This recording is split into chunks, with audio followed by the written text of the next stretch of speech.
Okay,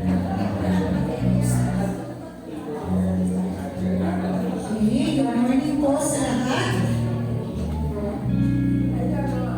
Kamusta po ang ating buong linggo?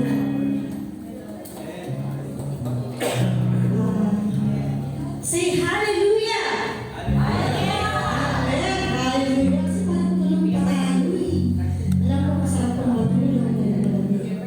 Pero narito po tayo lahat para papurihan ang ating Panginoon. At inaanyayahan ko po ang lahat na tumayo. At hihilihan ko po sa opening prayer si Brother Joel.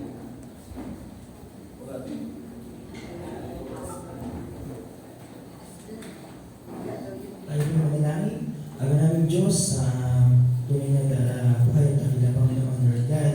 Maraming salamat po God sa umagang ito Panginoon na kami nagkasama sa Lord God upang manambahan sa inyo Lord Diyos. Dalahin ko pa Ama na mawala po dito Panginoon. Igabayan mo Lord God at ibagay sa kanila Panginoon.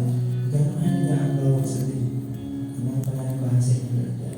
Gabayan niyo ang aming worship team Panginoon at ang magsasakita Lord God. Lubog niyo sila ng Espiritu mga nasa inyo Panginoon. Ang mensahe ng Panginoon ay mapakinggan Panginoon bilang mga sa puso at isipang kalimay sa pagmay Lord God. Maybe Lord, ihanda niyo ang Panginoon sa aming pananambahan Lord God. Ang paborito sa salamat ng Ama ay lagi sa inyo sa pangalan ng Jesus. Amen. Amen. Hallelujah. Piliin ang Panginoon sa bawat isa. Maaaring muna po ba nating kamayan ang ating mga katabi? Kamustahin naman natin sila? Welcome po sa ating welcome po kay Sister Heidi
Lord.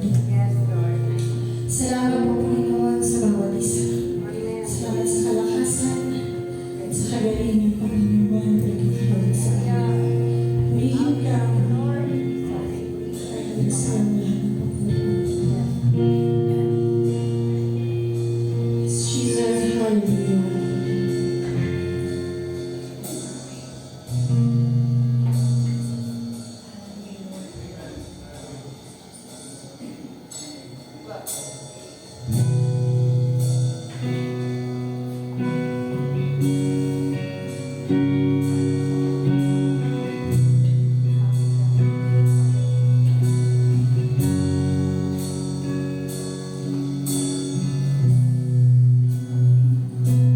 Tinawalan, ngunit hindi ka lumabas.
Jesus. Hallelujah.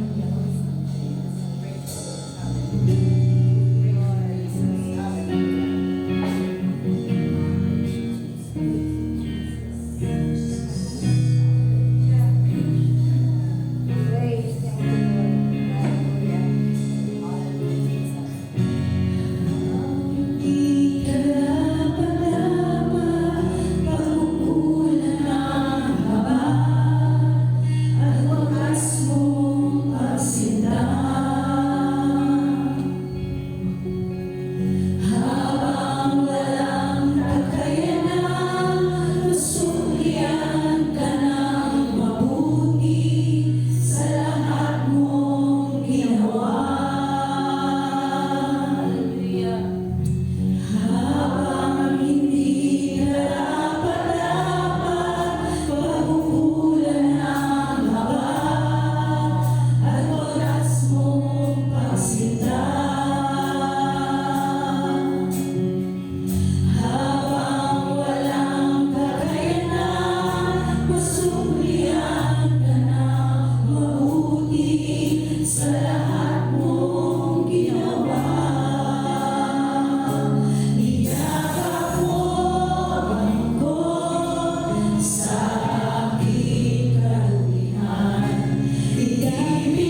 Sige po. Marami po kayong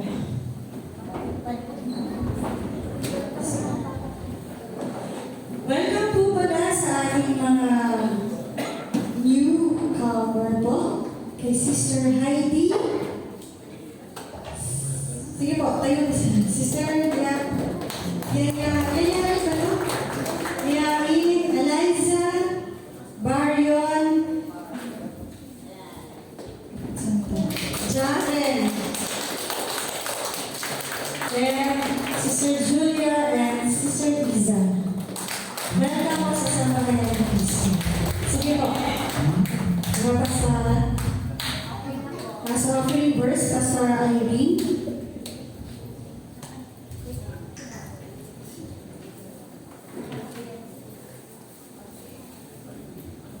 Para po sa ating offering verses today, Genesis chapter 28, 22. Sabi po dito, then Jacob made a vow, saying, if God will be with me and will keep me in this way that I go, and will give me bread to eat and clothing to wear, so that I come again to my father's house in peace, then the Lord shall be my God, and this stone which I have set up for a pillar shall be God's house, and all that you give me, I will give a full tenth of you. So this is our offering verse for today. Ito pong sinabi na ito ay ng si hallelujah. Yung pong si Jacob at si Esau. Nakakuha niya yung kanyang birthright from Esau. So alam natin yung story. So parang pinatakas siya ng kanyang ina somewhere dun sa bayan ng kanyang uncle. So at sa kanyang pagpunta doon, nagkaroon siya ng pangtain tungkol sa bukas na langit, isang hagdanan, kung saan nakita niya yung mga angel na akyat manahaw doon. So, in short, ang Panginoon narinig niya doon nagsalita na the Lord is going to bless him and be with him hanggang matupad ang pangako niya sa kanya dahil nakuha niya yung blessing mula sa kanyang amang kaisa. So, na-experience po ni Jacob yung pagsama ng Diyos sa kanya, sabi niya narito ang Panginoon sa lugar na to. And from that, yung lugar po na yun ay tinawag na Bethel. No? Na before, ito po ay Luz. Tapos ang sabi niya, kasi nandun siya sa journey na yun eh. So yun yung scenario. Kailangan lumipad sa lugar na yun dahil galit yung kanyang kapatid. So you know the story all about it. Okay, so sabi dito, then Jacob made a vow, saying, if God will be with me, and will give me in this day that I go, and will give me bread to eat, and nothing, and clothing to wear, so that I come again to my father's house in peace, then the Lord shall be my God. And in this stone, sabi ko sa ino natin na bato, which I have set up for a pillar, and shall be God's house, and all that you have given me, I will give a full tenth to you. So, makita mo natin dito, ang Diyos ay nagsalita sa kanya before niya gawin ang vow niya na Jacob, palaramihin ko ang iyong lahi. So, wala pang ginagawang pagtupad si Jacob sa kanyang ginawang vow na to. Ang Diyos ay nangako na sa kanya at ang blessing ay susunod sa kanya. At makita po natin sa vow ni Jacob, sabi niya, very conditional. If God will bless me at mag-provide ng Diyos ng aking pagkain, ng aking pananamit, He will be my God.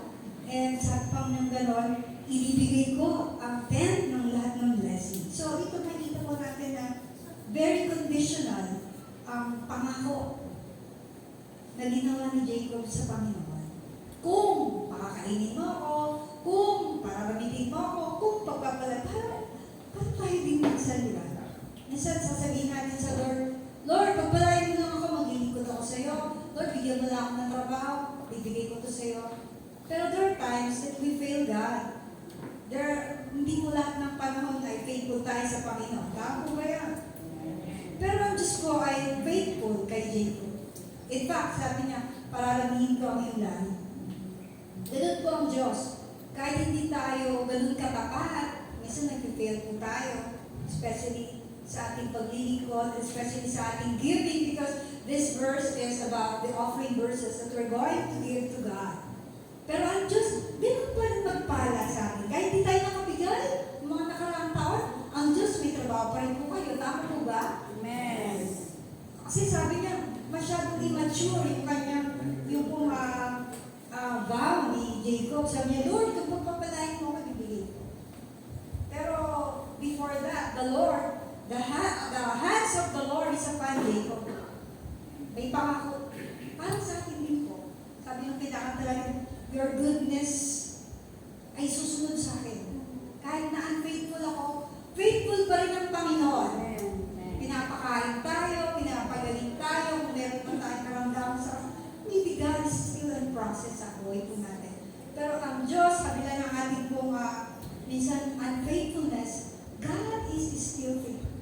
Amen. Amen. God is faithful. Sabi nga ng Bible, if we are faithless, He remains faithful. How much kung tayo po'y magiging faithful sa Panginoon? Sabi nga, I will give the tenth. Sabihin po, that is the tithe. Ngayon, sabihin niyo, ano ba naman yan? Tenth na naman, tithe na naman. Remember, sabi ng Leviticus, the tithe belongs to the Lord. And it is holy to the Lord. Hindi po yan sa atin, yan po ay sa Panginoon. Amen. At sabi nga, sa 100%, 10 lang naman ang hinihingi niya. Kailangan ba ng Diyos ng pera? Hindi po. Pero ang totoong nagmamahal sa Panginoon, magbibigay siya sa gawain ng Panginoon sapagkat gusto niyang maitaguyod ang gawain ng Panginoon. Amen. Sabi nga ni Pastor Jan, masasarap ba tayo? Masarap ba tayo? Wala tayong pagbayad sa ito. Salamat sa Panginoon. Because I know God is blessing us so much at the more, lalo kung maging faithful tayo sa Panginoon. So yun lang po. At patuloy po tayo magkaloob. Kasi marami po tayong matotoo. If God, sabi niya, subukan niyo ako. Pag hindi, buksan ko ang durungawan ng langit at ibuhos ko ang pagpapala kung tayo po'y patuloy na magiging faithful sa ating pag-ibig. Amen? Before I pray, nice din po i-remind po kayo, kasi ngayon po akong tumayo, nag-volunteer po talaga. Kasi mga nakaraan pong Sunday, ay hindi po nag-exhort dito sa ating giving ng mga na-assign. Kaya kung hindi po kayo available after you listen to the program and announcement, sabihin niyo lang po pag hindi po kayo available na mag-exhort. It's either sa akin or kay Faye natin po bago PRO. Kasi po wala po tayong preaching the whole year about giving. So importante po, nagpapaalala lang naman po ito kaya po tayo offer the person. Amen? So tayo po manalangin. Lord, salamat sa iyo sa umaga nito. Thank you, Lord, that you have blessed us so much. Hindi namin kayang palitan or bayaran, hiyaya na ginawa mo sa aming buhay, Lord. Ang trabaho ay galing sa iyo, ang aming lakas ay galing sa iyo, ang aming skill ay galing sa iyo, Lord. The opportunity to earn ay galing sa iyo, Panginoon. Lahat ay galing sa iyo, Panginoon. I-bless mo, Lord, ang aming pinagtatrabahuan. I-bless mo ang aming puso sa pagbibigay. Bigyan mo kami, Lord, ng pagkakataon to be faithful to you, especially this year of 2026, Lord. We have so much challenges na meron kaming mga commitment, meron kaming pledges. Tulungan pa rin kami, O Diyos, na maging faithful, Panginoon. Bless our giving, even the smallest, Lord, if it is given by cheerful heart, Lord. Sabi mo, you bless a cheerful giver, Panginoon. Bless mo ang kaban na ito, pagpalain mo ang buong SNK, mga batang nagkakalob, kahit sila mga estudyante, Lord, they gave their blessing coming from you, Panginoon. Salamat po, pagpalain mo ang bawat sentimo na aming pong malilikom, Lord, na kami po maging pagpapala sa lugar na to, sa nais mong abutin namin mga kaluluwa, Panginoon. Gamitin mo ang mga salita nito. This is my prayer in Jesus' name. Amen. Salamat po sa inyo.